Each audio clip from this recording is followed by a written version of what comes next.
Bapak Ibu sekalian, kita berdiri dan hadir di sini dalam rangka penyebaran pemahaman dan penerapan pengalaman budaya positif bagi CGP, calon guru penggerak tahun 2023 angkatan ke-9. Salah satu staf saya atau guru saya lulus di CGP angkatan 9. Secara pribadi saya mengucapkan selamat kepada Mbak Isti, ikuti kegiatan ini sehingga nanti huruf C di depan itu sudah tidak ada lagi. Ikuti dengan baik, jalankan dengan baik tahapannya, semoga nanti hasilnya bisa dipakai oleh dirinya sendiri, disebarkan oleh teman satu sekolahnya dulu, kemudian dibagikan oleh komunitas belajar di lingkungan atau wilayah kelompok belajarnya. Beri tepuk tangan dulu Bapak Ibu.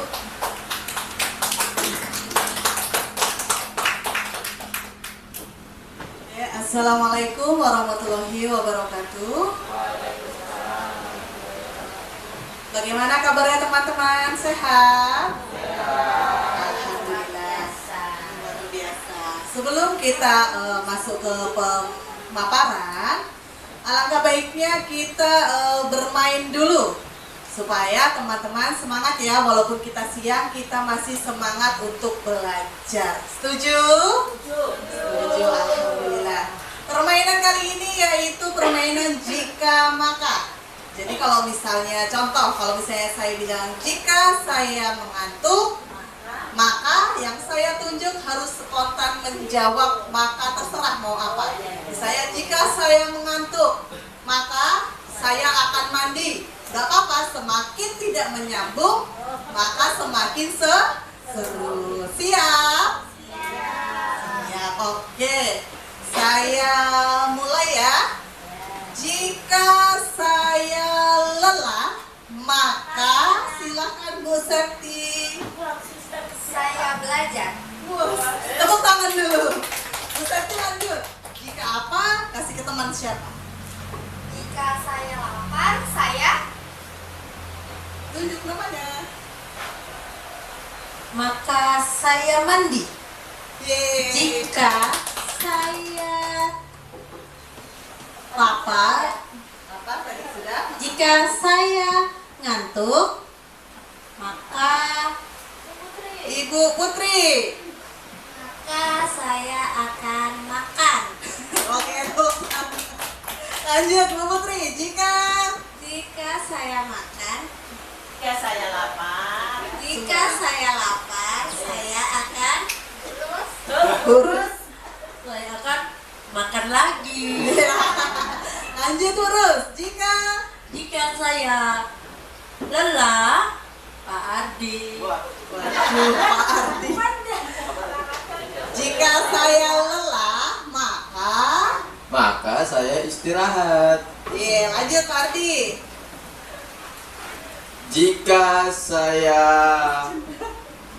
Putus cinta, gitu Pak Ardi. putus cinta, maka Ibu, udah. Maka saya akan berenang. Silakan Bu In. Jika saya kekenyangan, maka Siapa? saya akan olahraga. Jika saya jika saya sedih, maka saya Ibu Dewi. akan healing ke mall. Luar biasa. Lanjut Bu Dewi. Jika saya ingin istirahat, maka saya akan Bu Eka. saya akan tutup mata. Lanjut Ibu Eka. Jika saya berlari, Maka siapa Bu Eka tunjuk? Ibu Okta. Jika saya berlari, maka saya akan duduk. bagus. Lanjut Ibu Okta. Masya Allah. Jika saya sakit, maka Bu Tetep. saya beli gado-gado. saya jalan-jalan. Wah, kalau sakit malah jalan-jalan luar biasa. Masih ada yang belum? Saya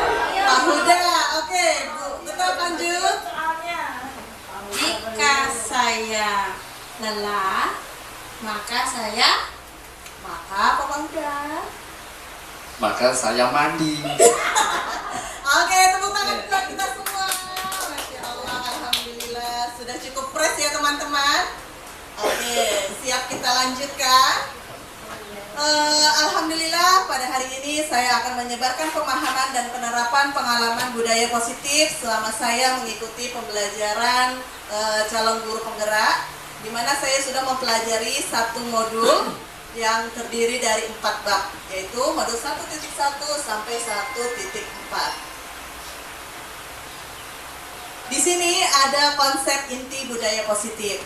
Yang pertama yaitu perubahan paradigma pembelajar, kemudian disiplin positif, perubahan paradigma belajar, kemudian kebutuhan dasar manusia, disiplin positif, nilai-nilai kewajiban, motivasi perilaku manusia, posisi kontrol guru, keyakinan kelas, dan segitiga restitusi. Kita akan bahas per materi. Teman-teman bisa lihat di layar bahwasanya pembelajaran dengan paradigma baru merupakan pembelajaran yang dirancang berdasarkan dengan prinsip pembelajaran berdiferensiasi. Tentu teman-teman sudah pernah mendengar ya, apa itu pembelajaran berdiferensiasi, yaitu pembelajaran yang dimana seorang pendidik harus mampu memberikan pengajaran sesuai dengan kebutuhan tiap-tiap peserta didik guna mewujudkan profil pelajar Pancasila. Sering terjadi miskonsepsi tentang budaya, tentang pembelajaran berdiferensiasi atau teori kontrol juga. Pasti teman-teman kalau berpikir pembelajaran berdiferensiasi itu repot banget. Satu kelas ada 28 siswa, kita harus melihat, kita harus memberikan pengajaran sesuai minat bakat anak-anak satu-satu, kan kayaknya riwah sekali. Nah, di sini ada miskonsepsi tentang teori kontrol. Yang pertama, selama ini kita pasti berpikiran bahwasanya guru itu memiliki kontrol terhadap murid. Kemudian semua penguatan positif, efektif, dan bermanfaat. Selanjutnya, kritik dan membuat rasa bersalah itu mampu menguatkan karakter. Kemudian, orang dewasa itu berhak memaksa.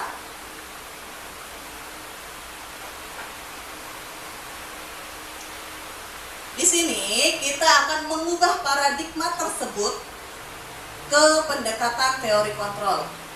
Yang dulunya kita itu berpikiran bahwasannya kebutuhan orang itu sama atau kebutuhan murid itu sama. Pada dasarnya kebutuhan itu berbeda-beda. Belum tentu kalau misalnya Ibu Ihwatun lapar, Ibu Ihwatun pengen makan gado-gado, terus Ibu Yuspin pengen juga gado-gado, itu belum tentu karena kebutuhan orang berbeda-beda. Kemudian semua orang melihat hal yang sama, padahal setiap orang itu memiliki gambaran berbeda-beda atau memiliki sudut pandangnya masing-masing. Kemudian kita mencoba mengubah orang agar berpandangan sama dengan kita. Padahal kita berusaha memahami pandangan orang lain tentang dunia. Jadi kita tidak boleh memaksakan kehendak. Kemudian perilaku buruk dilihat sebagai suatu kesalahan. Padahal semua perilaku itu ada alasan dan tujuannya sendiri. Kemudian orang lain bisa mengontrol saya. Padahal hanya diri sendiri yang bisa mengontrol diri kita sendiri. Kemudian saya bisa mengontrol orang lain. Padahal sesungguhnya kita tidak bisa mengontrol orang lain. Pemaksaan ada pada saat bujukan gagal. Jadi kita sering kali ya, kalau misalnya kita membujuk anak siswa, terus mereka tidak mau, ujung-ujungnya adalah pemaksaan. Padahal dengan cara berkolaborasi dan konsensus menciptakan pilihan-pilihan baru. Yang terakhir, model berpikir menang atau kalah. Padahal kita harus berpikir menang dan menang. Oke. Di sini saya akan mengimbaskan tentang disiplin positif. Kalau mendengar kata disiplin, apa yang ada di benak teman-teman? Taat aturan. Taat aturan. Lalu ada lagi? Jalankan dengan sebenarnya. Taat aturan, terus konsekuen dengan apa yang menjadi tanggung jawabnya. Ya. Oke. Jadi disiplin itu kalau kita tidak asing ya dengan kita. Disiplin merupakan perasaan taat dan patuh terhadap aturan atau nilai-nilai yang dipercaya yang merupakan tanggung jawabnya. Nah, di sini kita belajar disiplin positif. Apa itu? Yaitu pendekatan untuk menerapkan disiplin dari dalam diri anak tanpa ada hukuman dan hadiah. Jadi selama ini kita berpikir ya Bapak Ibu, bahwasanya memberi motivasi anak, memberi hukuman, memberi hadiah itu sebuah tindakan yang sangat efektif. Padahal itu tidak efektif sama sekali. Karena kalau nggak diberi hadiah dia nanti nggak mau menjalani. Nah, itu karena kalau tidak diberi hadiah dia tidak akan menjalani. Itu salahnya, sebenarnya tidak salah. Itu dampaknya sangat berbahaya untuk kedepannya. Kenapa? Karena dia tidak akan tergerak apabila dia tidak mendapatkan penghargaan atau hadiah tertentu. Nah, sebagai pendidik, tujuan kita adalah menuntun peserta didik agar memiliki disiplin diri sehingga mampu berperilaku sesuai dengan nilai-nilai kebijakan universal dan dapat menumbuhkan motivasi intrinsik atau motivasi dari dalam dirinya yang dapat meningkatkan perubahan perilaku ke arah yang lebih baik lagi.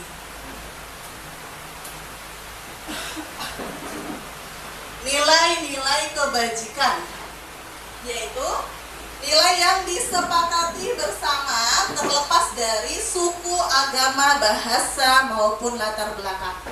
Kalau di dunia kependidikan ada 8 sepertinya, tapi ini saya tampilkan 2 yang perlu kita tanamkan di anak-anak. Yang jelas pertama, profil pelajar Pancasila, yaitu ada beriman dan bertakwa kepada Tuhan Yang Maha Esa dan berakhlak mulia, berkebinekaan global, gotong royong, mandiri, kreatif, dan bernalar kritis. Kemudian ada 7 esensial virtus, yaitu building moral intelligence.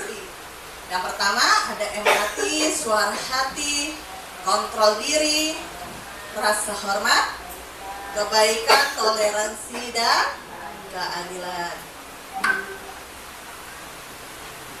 Kita akan bahas tentang kebutuhan dasar manusia.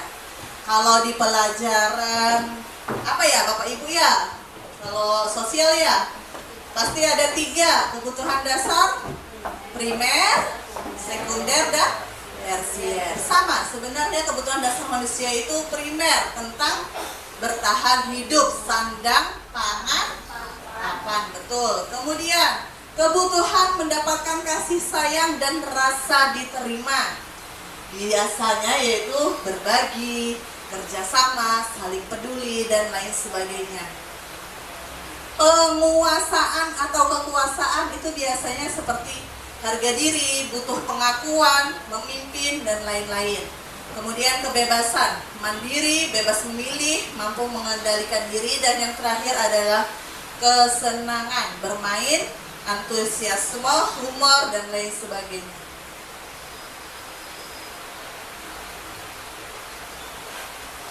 Nah, ini tadi yang kita bahas ya teman-teman. Tadi Ibu bilang, anak-anak kalau nggak dikasih hadiah, kalau nggak dikasih hukuman, nggak jalan Bu Isti. Nah, sebenarnya itu adalah motivasi perilaku manusia. Motivasi perilaku manusia itu ada 2, motivasi ekstrinsik atau dari luar dirinya, dan motivasi intrinsik.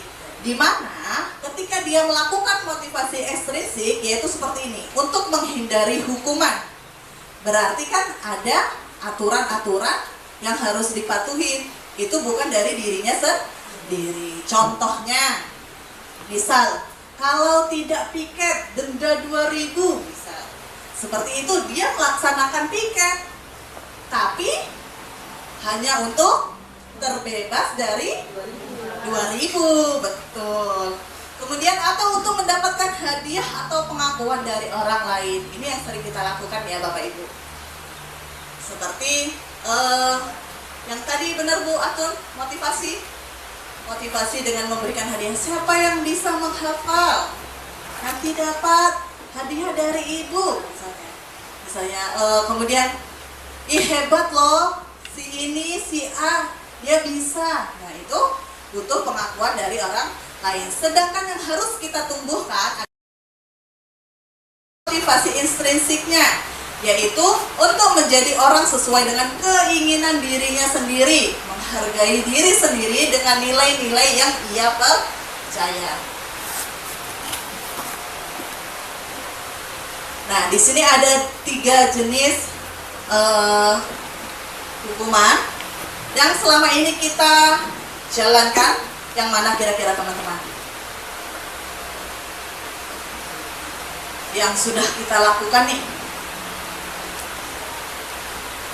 Terencana, Lebih ke hukuman. Kalau di dalam kelas mungkin bisa konsekuensi. Tapi apakah kita pernah melaksanakan restitusi? Sudah atau belum? Restitusi itu memperbaiki kesalahan, menguatkan siswa untuk dapat memecahkan masalah dan mencari solusi. Kira-kira kalau siswa kita sedang bermasalah, pernahkah kita melakukan restitusi? Kadang-kadang Bu Dewi. Contoh Bu Dewi boleh? Misalnya apabila mereka berkelahi dengan temannya, maka mereka harus dipertemukan. Mereka harus dipertemukan, kemudian saling memahami apa kesalahan masing-masing, kenapa sampai mereka bertengkar, kenapa sampai mereka berkelahi sampai bertengkar, terus apa konsekuensinya kalau mereka melakukan itu, kemudian apa solusinya untuk memperbaiki itu. Akan dibuat nanti supaya mereka bisa memperbaiki kesalahan-kesalahan mereka. Jadi kita buat aturan, kalau kamu berkelahi lagi maka kamu akan mendapatkan sanksi seperti ini.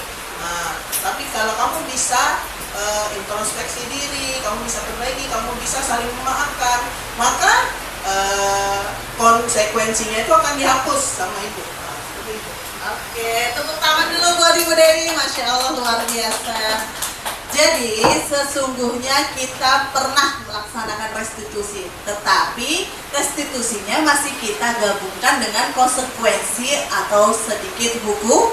Nah, sebenarnya itu tidak sejalan. Dilihat dari sini, hukuman, konsekuensi, dan restitusi itu adalah hal yang berbeda, di mana hukuman itu tidak terencana atau tiba-tiba, kemudian bersifat satu arah atau memaksa. Biasanya kalau hukuman tidak mengerjakan PR, silahkan kamu berdiri di depan kelas, atau silahkan kamu mengerjakan di luar kelas. Seperti itu. Kemudian berupa hukuman fisik. Kalau konsekuensi memang telah disepakati, guru senantiasa mengawasi, namun siswa merasa tidak nyaman, walaupun itu kesalahan dari mereka. Kemudian kalau restitusi yaitu memperbaiki kesalahan, menguatkan siswa untuk dapat memecahkan masalah dan mencari solusi. Di restitusi itu guru hanya berfungsi sebagai mediator. Jadi tidak menentukan kalau kamu seperti ini, kamu nanti begini. Tidak, dia hanya sebagai mediator. Di sini sebenarnya kita memiliki 5 kontrol guru, 5 posisi. Yang pertama penghukum, yang kedua pembuat rasa bersalah, yang ketiga sebagai teman, yang keempat pemantau, dan yang kelima adalah manajer. Tujuan kita harusnya ke manajer. Tapi posisi kita masih di mana Bapak Ibu? Menghukum kita. Membuat rasa bersalah sebagai teman juga dan sebagai pemantau. Kita telah melaksanakan semua nih.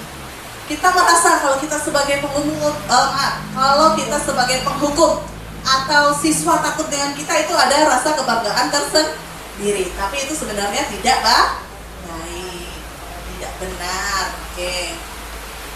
Nih contohnya, contoh penerapan, mohon maaf itu salah ketik. Contoh penerapan 5 posisi kontrol guru. Ini ada kasus siswa tidak melaksanakan piket kelas. Kalau guru berada pada posisi penghukum, ia akan mengatakan, silahkan keliling lapangan dan bersihkan sampahnya. Kemudian jika berbuat rasa bersalah, ayolah, kamu tidak kasihan dengan ibu yang harus mengingatkan terus. Jadi ada kata-kata yang membuat mereka tuh, iya ya kasihan gitu, merasa bersalah. Kemudian kalau teman, ayolah jalankan aturan itu, tolong dibantu ya. Kan kalau kelas bersih, kita semua nyaman belajar. Memposisikan sebagai teman. Untuk pemantau, dia biasanya hanya menegaskan, kira-kira tindakanmu betul tidak, seperti itu. Jadi di sini contohnya, kamu tidak melaksanakan aturan sekolah, seperti kata Bu Dewi tadi ya. Kita membicarakan konsekuensinya. Kemudian di sini tahu kan konsekuensinya? Tulis namamu di buku catatan ini, seperti itu. Kalau di manajer, dia sebagai orang yang baik-baik dah pokoknya. Ada apa? Apakah sudah tahu kesalahannya? Bagaimana kira-kira mengatasi dan memperbaiki masalah itu? Jadi sebagai mediator, benar kata Ibu Dewi.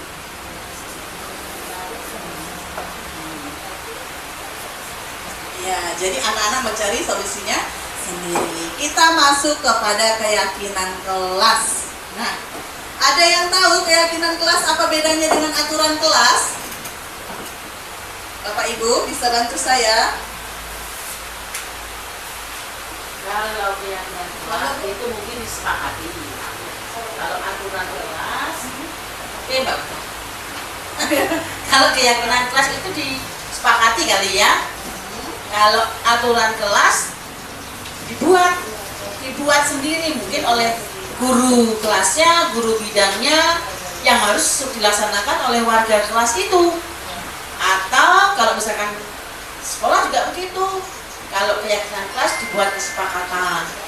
Tidak, ya tertulis juga Bu. Misalkan begini, kita hari Sabtu berbakti ya, keyakinan sekolah. Atau di kelas sudah begitu, sudah dibuatkan daftar piketnya.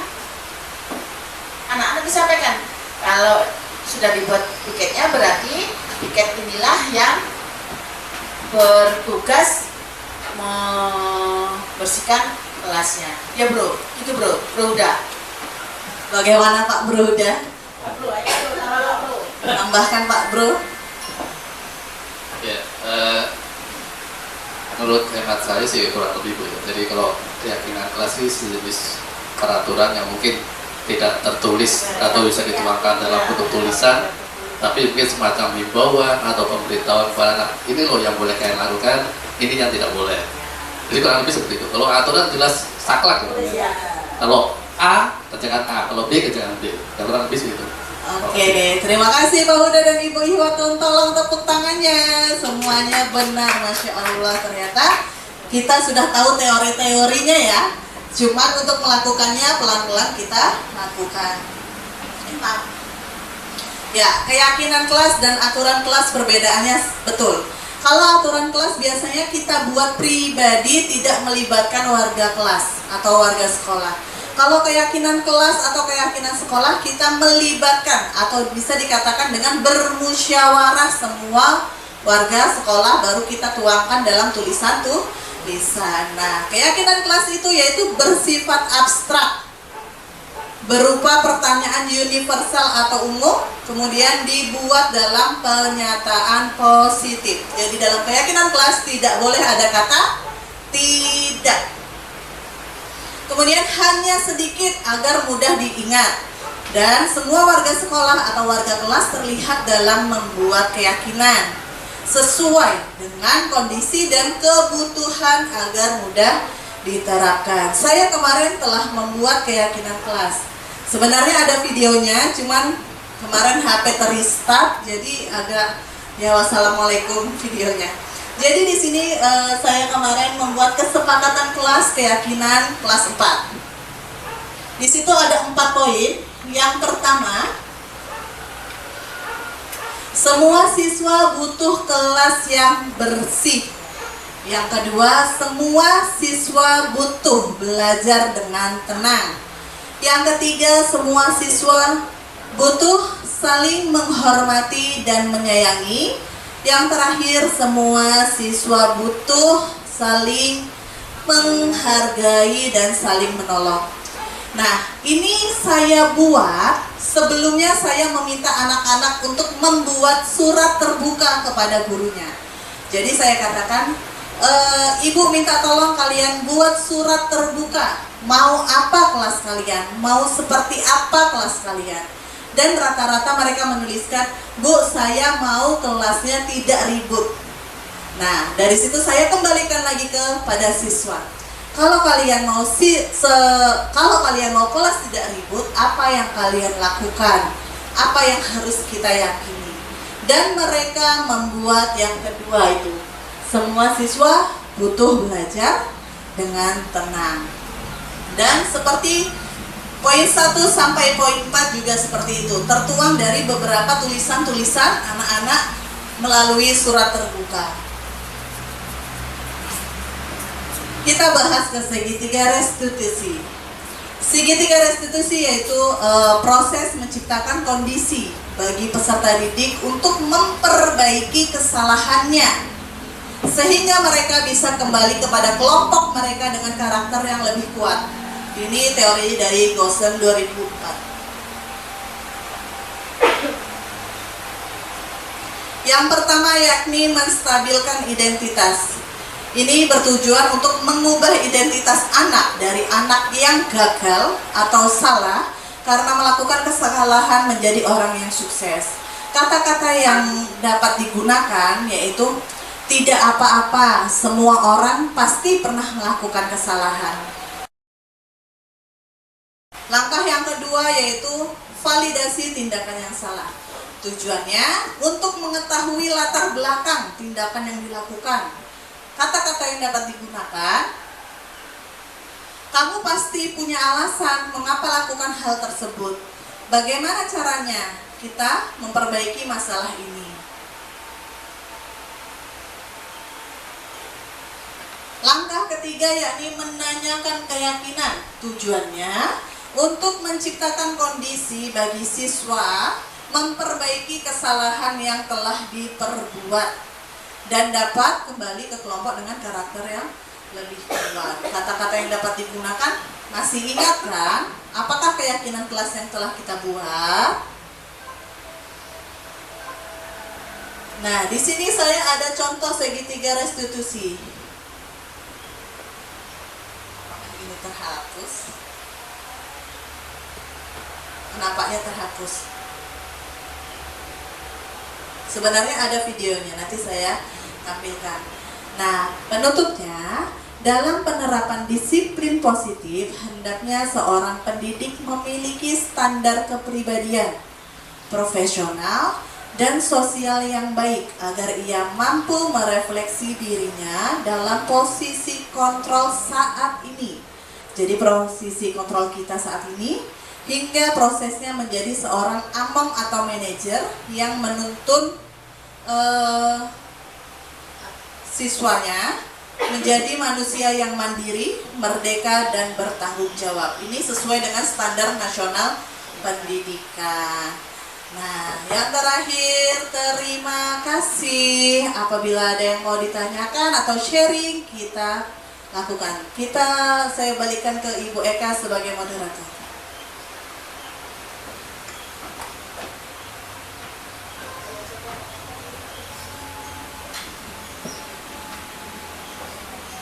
Bapak Ibu, kita masuk di sesi tanya jawab ya. Silakan bagi Bapak Ibu yang ingin mengutarakan pendapatnya, pengalamannya, atau bertanya, kita akan bersama-sama di sini mendiskusikan. Silakan.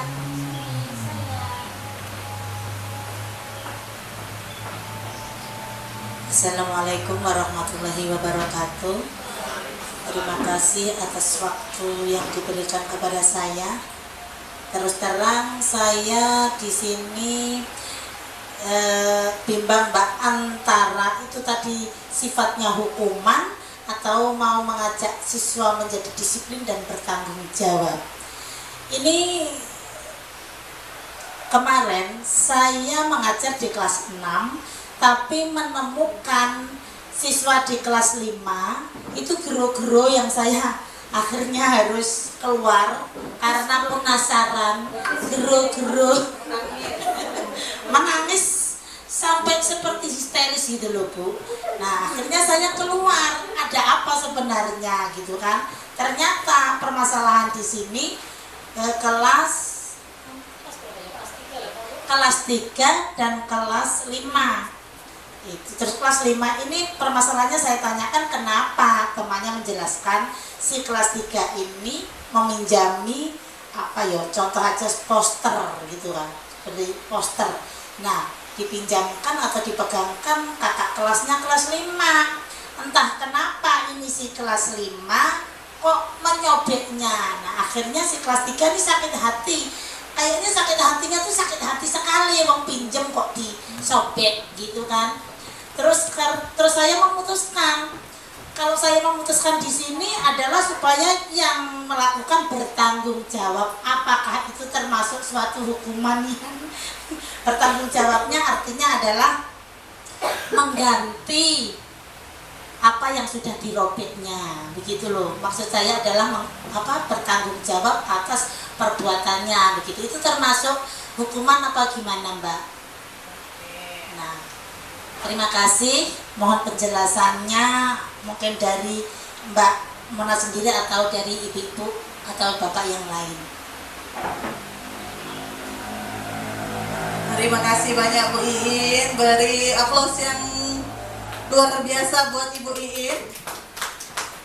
Buat teman-teman yang lain, kira-kira posisi yang mana yang telah Ibu Iin lakukan teman-teman? Dari kita memperhatikan Ibu Iin, langsung saya jawab ya Ibu Eka. Oke, terima kasih. Ibu Iin tadi mengatakan bahwasannya seperti apa tadi kasusnya ya, teman-teman ada yang ingat? Yang satu merasa ini punya kamu sudah tak pinjemin, salah kok rusak, sakit hatinya apa yang mendalam. Sakit hati yang mendalam, benar. Nah, kira-kira dengan Bu Iin memutuskan kamu harus menggantinya, itu masuk ke dalam posisi kontrol yang mana teman-teman? Penghukum, pembuat rasa bersalah, teman, pemantau atau manajer. Dua-duanya adalah supaya dia itu bertanggung jawab atas kesalahannya. Bu Iin jadi manajernya, jadi mediatornya, dan juga pembuat rasa bersalah. Penghukum juga. Itu juga. Masalahnya kalau anak ini tidak diberikan sanksi, apalagi yang sudah berulang-ulang. Apalagi yang sudah berulang-ulang melakukan kesalahan, terus kesalahannya tetap itu saja. Kalau tidak diberikan sanksi ya tidak harus pukulan, tapi harus ini dia dengan cara ini dia menjadi jera. Nah seperti itu, dengan mengganti kan otomatis misalnya mengganti itu harganya lumayan, akhirnya akan melibatkan orang tua. Kenapa sampai seperti ini? Saya rasa itu cukup bagus hukumannya kalau menurut saya. Menurut saya walaupun hanya sepele, tapi yang punya itu tidak merasa sepele. Oke, benar. Semuanya benar ya Bapak Ibu ya. Untuk posisi kontrolnya dari Bu In, saya tanya balik ya Bu In. Sebelumnya apakah Bu In bertanya pada anak tersebut kenapa dan ada apa? antara kedua belah pihak. Kenapa dan ada apa? Apakah ditanya? Saya kurang jelas itu waktu. Cuma pemikiran saya adalah yang melakukan suatu kesalahan harus bertanggung jawab. Betul. Kalau ada seperti orang berhutang ya harus membayar. Betul. Karena itu adalah merusak dengan hak milik orang lain. Walaupun menurut si pelaku itu hanya sepele, dinyatakan. Nah, tapi menurut yang punya kan itu sangat berharga. Ya, benar Bu Menurut Iin. saya. Betul. Jadi, maksud saya itu adalah membiasakan dia untuk menghargai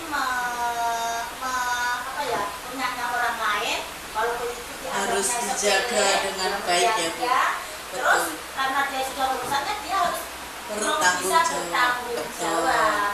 Oke, kalau dari posisi kontrol Ibu Iin benar. Mungkin ketika Ibu Iin melaksanakan interogasi atau melaksanakan negosiasi terhadap anak dan pelaku, Bu Iin ada berkata-kata tentang membuat rasa bersalah.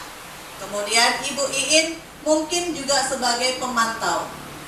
Dan yang lebih kalau kita lihat kronologinya, Bu Iin di sini posisinya lebih cenderung ke sebagai penghukum. Kenapa Bu? Kok penghukum? Kenapa nggak manajer? Kan kita niatnya baik gitu. Benar, niat kita baik. Makanya saya bilang apapun yang kita lakukan, kita masih berada di posisi penghukum yang tiba-tiba memberikan hukuman, yang tiba-tiba memberikan konsekuensi. Padahal itu tidak memerdekakan siswa. Seharusnya kita harus berada di posisi manajer. Kita harus panggil mereka berdua, antara pelaku dan korban, untuk menanyakan sebenarnya ada apa. Kalau anak, terkadang kan anak ada yang tidak mau ngomong, cuman gitu aja kok Bu, saya gitu. Itu kita harus pelan-pelan memvalidasi masalahnya, menstabilkan identitasnya, ngomong baik-baik, tidak apa-apa kita pernah melaksanakan atau melakukan kesalahan. Semua orang pasti melakukan kesalahan. Ceritakan seperti apa. Kemudian kalau kita berada di posisi manajer, kita tidak boleh langsung kamu harus ganti, tidak boleh. Kita harus menawarkan. Jadi seperti apa? Ini sudah terjadi. Apa yang harus kamu lakukan supaya ini menjadi baik lagi? Jadi mereka yang menentukan, gitu Bu Iin. Jadi mereka yang menentukan saya harus berbuat apa. Begitu ceritanya. Bagaimana teman-teman? Ada yang lain? harus merubah dari yang lain gitu menjadi jangan begitu, nggak boleh lagi nggak boleh lagi yang seperti itu ya. Bolehlah secara pelan-pelan. Kalau kita juga langsung jadi manajer juga kadang-kadang jiwa jengkel gitu itu masih ada. Iya, jiwa jengkel gitu masih ada. Ya. Lah contohnya kayak misalkan mohon maaf, ada murid kita yang pintar dong kan, namanya Ilham. Pintar ya, saking pintarnya menggambar itu nggak di buku tulis, nggak di buku gambar, di wajah. Saking pintarnya menggambar. Kadang-kadang kan jiwa kita kosok ya, kaknya wajahnya sendiri digambar itu kadang-kadang gitu ya. Ya, jadi memang perlu butuh waktu, butuh kesempatan. Makanya tadi saya bilang, ayo kita keluar dari zona nyaman. Zona nyamannya kan Ilham. Kan gitu kan biasanya kita Getar. Nah, kadang-kadang ini yang namanya Ilham. Ini Mbak Nizam ini, Bu Nizam. Ini namanya Nizam. Oke. Ya, saking pintarnya itu menggambar tuh di wajah. Pak Bro, kalau mau tahu itu menggambar tuh di wajah. Terus kami ini foto, ya manyuk-manyuk gitu. Ya, saya juga tidak menutup di 08 pun mungkin ada 2, 3, 4 anak yang seperti Nizam. Kadang-kadang ya memang jiwa gregetan itu ada. Tapi ya ayo, kalau sudah ada ilmunya gini, terbuka, dilarang, dikurangi, ya ayo kita kurangi pelan-pelan. Karena tadi kurikulum merdeka itu kan kembali ke siswa. Ya sudah, oke, terima kasih. Oke, terima kasih Bu Iin dan Ibu Ifatun. Ini tadi yang tersendat ya. Ini saya mencoba melakukan segitiga restitusi. Sebelumnya saya jabarkan kenapa sampai saya melakukan segitiga restitusi terhadap murid kita yang istimewa. Jadi Ibu Onta, Ibu Tetep, Pak Huda, siswa ini tergolong kepada siswa yang memiliki berkebutuhan khusus dengan tipe cerdas istimewa, ya Bu Eka ya. Jadi pada kelas 1, kelas 2 dia disuruh menulis pun tidak mau. Kalau suruh menulis, milih gulung-gulung. Di depan kelas tidur-tidur baring-baring. Apakah sekarang berkurang? Sebenarnya tidak berkurang untuk gaya belajarnya, tapi pemikiran dia udah out of the box. Jadi kalau dengan teman-teman seusianya itu udah jauh, dia pemikirannya sama dengan kita. Makanya kita Bapak Ibu guru ini lebih suka ngobrol sama dia dibandingkan dengan teman-teman yang lain, karena dia taraf pemikirannya hampir sama. Ini kenapa saya melakukan segitiga restitusi, karena saat itu pembelajaran matematika, pembelajaran menggunakan busur, sudut. Dia tidak bisa, dia tiba-tiba menangis dengan kencangnya sampai semua guru ketuk. Kirain tidak ada gurunya di dalam. Padahal ada saya. Saya sudah memanggil dia untuk tenang. Kenapa Ijam? Dia masih tambah keras nangisnya. Ya namanya kita anak yang cerdas istimewa dengan segala ya begitu, dengan segala keistimewaannya, dia malah menangis dengan keras. Sehingga saya biarkan dulu, karena dia butuh melepaskan rasa kesalnya. Jadi saya bilang, Ijam boleh menangis, tapi jangan keras-keras, kasihan teman-teman yang lain, kelas yang lain kasihan. Dan di lain kesempatan saya panggil dia berdua saja. Mari kita saksikan apa yang menjadi kendala dia dalam pembelajaran.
Gimana kalau Ijam nangis?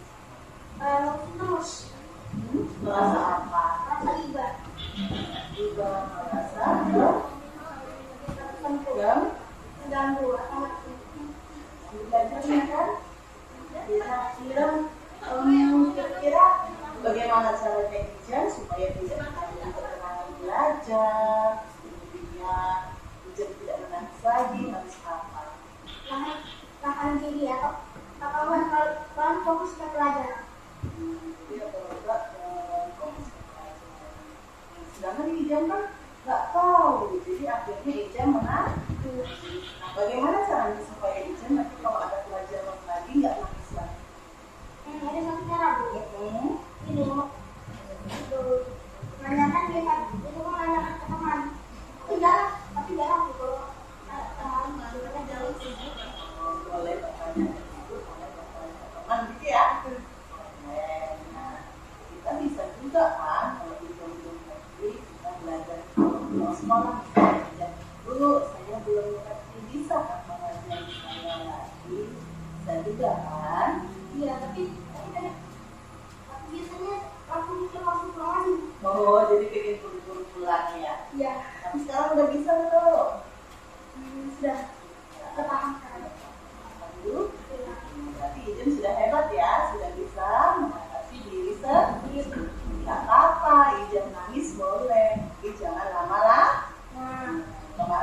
biasa nangis kan?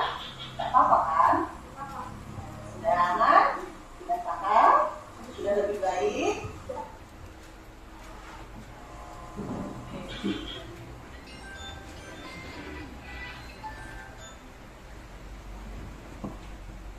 Ya, jadi itu Bapak Ibu ya, yang sudah saya laksanakan segitiga restitusi terhadap siswa cerdas istimewanya saya.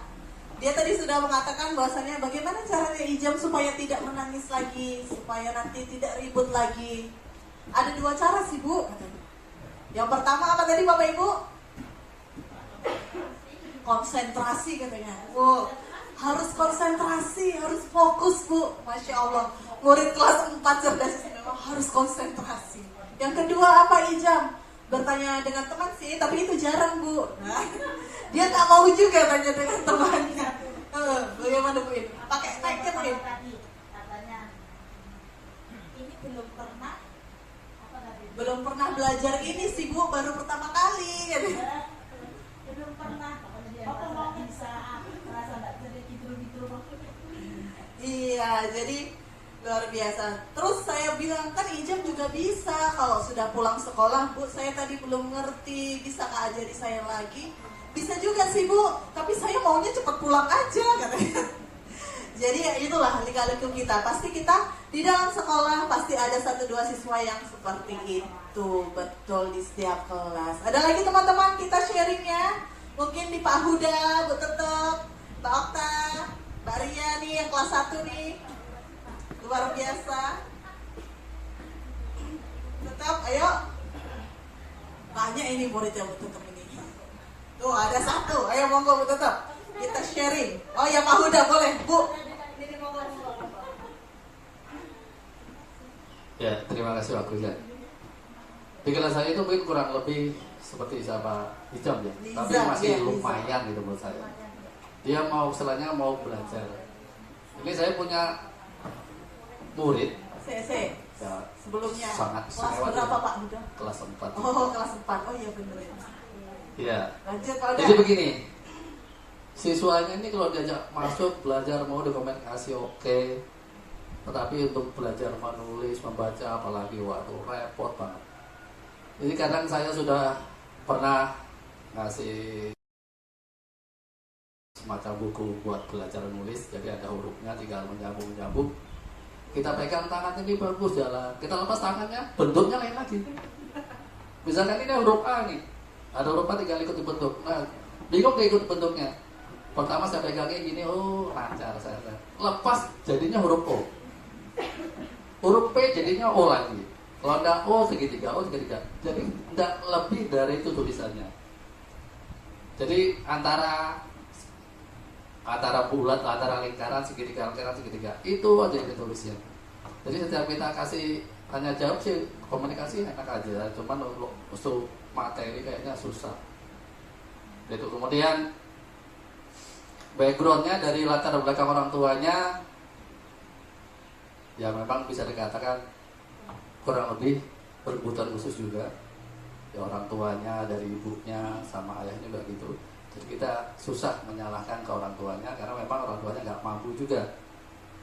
Nah jadi di kelas saya cuma 1 orang itu yang memang sangat-sangat perlu perhatian khusus dengan jumlah siswa yang lumayan full di kelas 31 siswa. Terus harus menangani 1 yang sangat-sangat istimewa, kayaknya agak repot juga buat saya. Dan kemarin sudah konsultasi dengan orang tuanya, kita susah berkomunikasi dengan orang tuanya, walaupun kita kasih tahu nggak nyambung juga. Jadi sempat berkomunikasi dengan misalkan neneknya, nah nenek ini yang agak paham kita kasih komunikasi. Cuman sampai situ iya, oke nanti coba kita kasih les segala macam. Kayaknya sampai berapa bulan ke depan kayaknya sampai sekarang belum ada kemajuan. Jadi sementara di kelas saya bisa kasar-kasarannya dia cuma tuh melengkapi jumlah siswa. Nah kasarnya gitu. Jadi kalau kita fokus ke 1 siswa ini saja, yang lainnya tertinggal. Ini kadang-kadang kita buat kita kesulitan. Nah kemudian kalau kita fokusnya itu, kalau kita ngambil waktu khusus buat dia, anaknya ini kalau sudah jamnya pulang ya pulang. Kalau kita tambah jam khusus buat dia, ngamuk dia. histeris dia. Karena kenapa teman sudah pulang kok saya belum pulang? Di situ. Jadi kalau kita fokus di hari jam belajar kejar mahasiswa anak belajar, kita ke sana kita kasih tugas buat dia khusus, terus anak kita tinggal, takut tidak kelas biar tambahkan apa. Nah ini kadang-kadang yang buat saya pribadi agak repot untuk menangani dia. Jadi kalau teman-teman punya solusi yang lebih oke, ya mohon masukannya. Terima kasih. Oke, terima kasih Pak Huda atas sharingnya. Teman-teman ada yang mau memberi masukan kepada Pak Huda atau mau berbagi juga? Mas Oji, Pak Oji, bagaimana Pak Oji? Mau sharing? Bu Eka, monggo.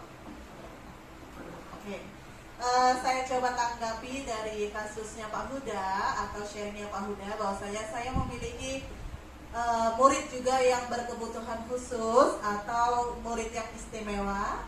Ketika dia belajar menulis, kalau dituntut bisa, tapi selanjutnya tidak bisa. Nah, disitulah peran kita sebagai guru. Memang luar biasa ya guru ini. Jadi kayaknya Bapak Ibu sudah lihat itu TikTok, lihat seliweran Instagram, bahwasanya dulu kurikulum KTSP, guru cuma bawa absen, daftar hadir. Kurikulum apa yang kedua? 2013 mulai bawa laptop, pakai layar. Nah, kurikulum Merdeka apalagi sudah ditenteng Ibu. Sound system, sampah juga dibawa ya kan? Masya Allah. Nah, disinilah fungsinya. Kenapa kita harus, kenapa pemerintah itu mencanangkan kurikulum Merdeka? Karena setiap manusia, setiap siswa kita itu unik dan berbeda-beda. Makanya kita dicanangkan sebenarnya sejak kurikulum 2013 ya. Udah dengar tuh kata-kata berdiferensiasi, ya enggak? Kita sudah diajarkan berdiferensiasi untuk memenuhi kebutuhan siswa, tapi kita merasa sangat repot, seperti kata Pak Huda. Repot sekali kalau misalnya kita harus menangani satu siswa itu saja, yang lain gimana? Sedangkan kita masih memiliki 30 siswa lainnya. Nah, Pak Huda, dari latar belakang yang Bapak sampaikan bahwasanya memang dari keturunan demikian, dari orang pendamping di rumah pun tidak bisa mengikuti. Kalau saya lihat murid Bapak itu lebih cenderung ke ABK, anak berkebutuhan khusus. Kita tidak bisa menyamakan pembelajarannya dia dengan pembelajaran yang lainnya. Mungkin kalau misalnya ijab tadi, kalau ijab itu bisa Pak, cuman memang sama dengan kata Pak Huda, menulisnya gak bisa kita paksakan. Tapi ketika kita tanya jawab tentang suatu pembelajaran yang setelah kita jelaskan itu Pak Huda, dia bisa nyambung. Kalau anak murid Pak Huda gimana? Gak nyambung sama sekali. Ada juga Pak, murid saya Pak, satu kayak gitu Pak, datang sama Pak Ardi, murid kita yang begitu, datang ya ibarat kata sama kayak Pak Huda, menu ya tuh gue Hervin Ho, dia cuma datang, duduk, dengarkan. Ya kalau dia Bu, kadang dia kalau teman-temannya digangguin, ya teman-temannya digangguin. Tapi dari sisi orang tuanya sebenarnya mendukung, dibelikan buku. Kadang kita juga berpikir, buat apa juga Bu kalau belikan gitu, karena anaknya nggak nyambung gitu. Tapi yang namanya kita nggak boleh menghakimi Pak Huda. Ya udah, kita cukup tahu dia itu berkebutuhan khusus. Kalau memang ada waktu, mungkin di sela-sela pembelajaran, kalau saya teman-teman yang mengerjakan tugas atau berkelompok, mungkin kita bisa panggil dia. Kita melihat sisi yang lainnya gitu Bu, tetap. Kalau Bu tetap gimana? Kemarin waktu di kelas 3? Saya diskusi saja sendiri. Kita ajarkan motorik halus, kan ada itu motorik halus, gambar-gambarnya. Bukan anak TK ya, kalau TK kan hurufnya kan disambung-sambung. Saya garis putus-putus ya. ini Saya pakai yang garis putus-putus, mulai yang halus sampai yang tebal. Nah itu betul-betul anaknya kan nggak bisa fokus. Jadi saya tuh suka Nur Asifa lihat ibu, saya bilang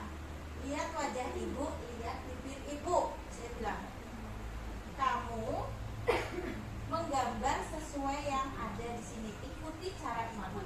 Jangan, sampai saya itu 3 kali, jangan menggambar segitiga, saya pakai tangan, jangan juga menggambar lingkaran. Ingat, segitiga dan lingkaran. Awalnya putus-putus bisa sampai tebal, kemudian zigzag bisa, kemudian lengkung bisa. Ketika sudah lengkungnya berputar, sudah bisa ya mulai. Dan itu saya coba dari mid semester, mid lagi semester. Jadi itu aja yang saya pakai. Tapi anaknya memang nggak fokusnya cuma di situ. Ketika ada dengar kata das atau naik, udah. Nah, jadi solusinya cuma itu tadi.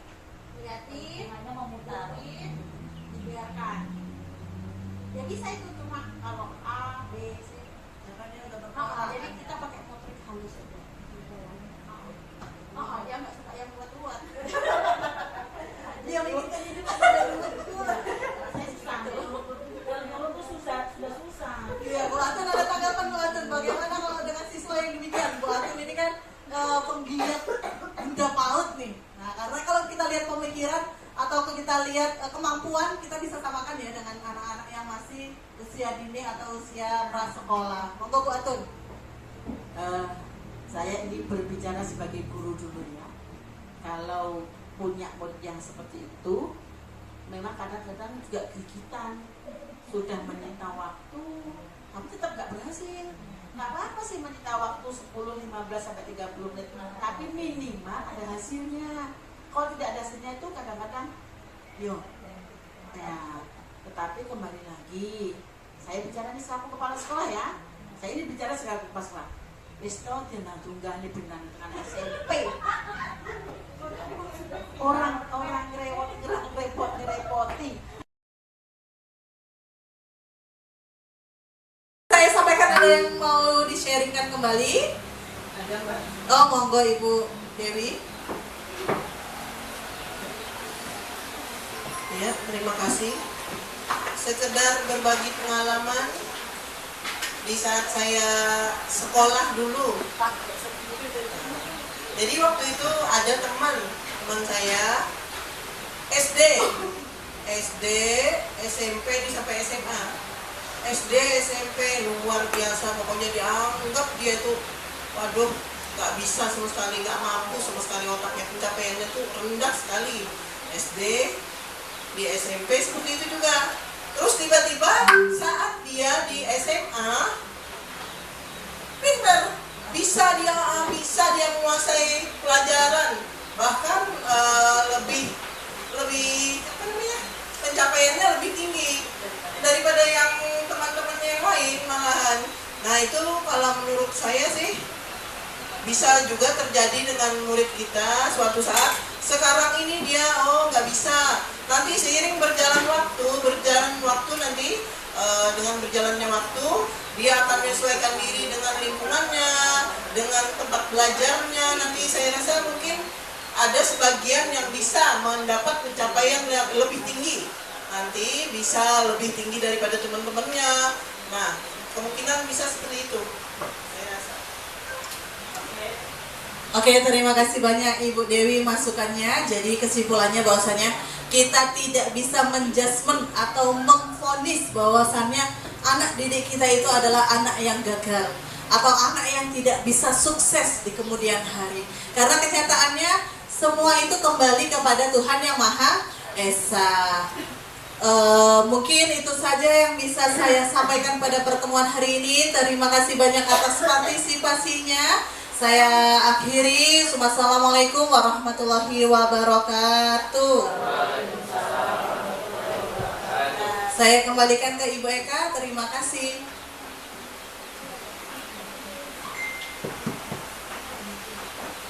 Terima kasih Bapak dan Ibu atas partisipasinya hari ini. Dan inilah akhir kita dari diseminasi budaya positif yang disampaikan oleh Ibu Isti Maimunah. Kita akhiri dulu ya dengan bacaan hamdalah.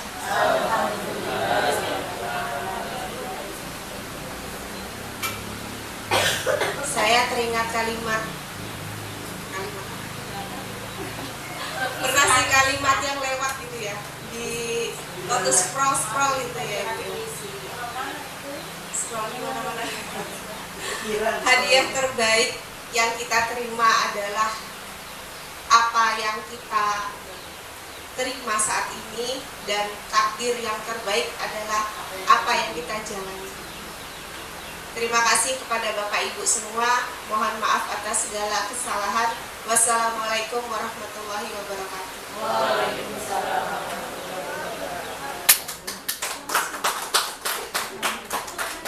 Silakan ya Bapak Ibu.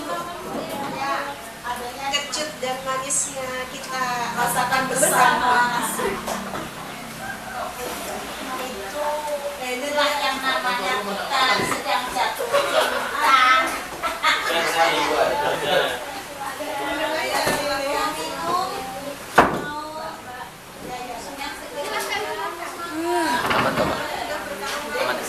Sampai SMA, SD, SMP luar biasa, pokoknya dianggap dia itu waduh nggak bisa sama sekali, nggak mampu sama sekali, otaknya pencapaiannya tuh rendah sekali. SD, di SMP seperti itu juga. Terus tiba-tiba saat dia di SMA pintar, bisa dia menguasai pelajaran, bahkan lebih apa namanya, pencapaiannya lebih tinggi daripada yang teman-teman yang lain malahan. Nah itu kalau menurut saya sih bisa juga terjadi dengan murid kita suatu saat. Sekarang ini dia nggak bisa, nanti seiring berjalan waktu nanti dengan berjalannya waktu dia akan menyesuaikan diri dengan lingkungannya, dengan tempat belajarnya. Nanti saya rasa mungkin ada sebagian yang bisa mendapat pencapaian yang lebih tinggi, nanti bisa lebih tinggi daripada teman-temannya. Nah, kemungkinan bisa seperti itu, saya rasa. Oke, terima kasih banyak Ibu Dewi masukannya. Jadi kesimpulannya bahwasannya kita tidak bisa menjudgment atau memvonis bahwasannya anak didik kita itu adalah anak yang gagal atau anak yang tidak bisa sukses di kemudian hari. Karena kenyataannya semua itu kembali kepada Tuhan Yang Maha Esa. Mungkin itu saja yang bisa saya sampaikan pada pertemuan hari ini. Terima kasih banyak atas partisipasinya. Saya akhiri. Wassalamualaikum warahmatullahi wabarakatuh.